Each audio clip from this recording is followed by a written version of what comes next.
Ito na naman si Baby Nana, nagpupush mag-isa. Tignan nyo sa taas, tignan nyo si Baby Nana. Gusto niya tapusin ang laban, Yusyong na naman ang gamit ko dito. Ang plano ko lang hindi pa uwiin ng kalaban.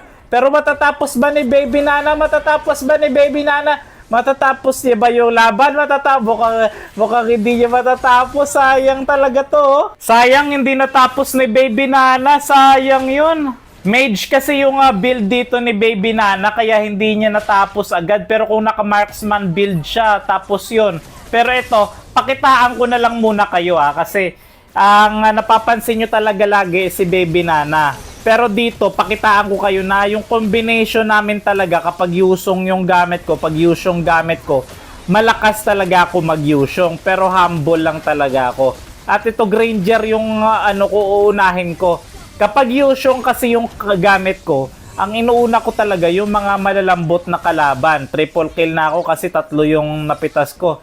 3 triple kill. So ito, pag Yusyong talaga gamit ko, paborito ko kasi si Yusyong kasi may bago siyang skin. Mega kill na ako.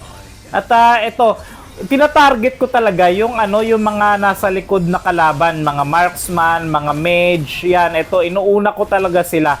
Hindi ko na talaga pinapatakas kasi kapag Yusyong gamit ko, tapos si Nana, yung Baby Nana, si Baby Nana, gamit niya Yusyong, ang sakit ng Julian. Dito kami nadihado pa. Kanina kala namin tapos na ni Baby Nana yung laban. Pero dito, nahihirapan kami. Wala, nahihirapan kami dito. Yung marksman namin, napitas pa. Nahihirapan kami dito, sayang talaga kanina. Buti, muntik na rin ako. Muntik na ako. Kung natapos sana ni Baby Nana yon, tapos sa sana pero parang nababaliktad pa kami dito eh. Wala, ang hirap.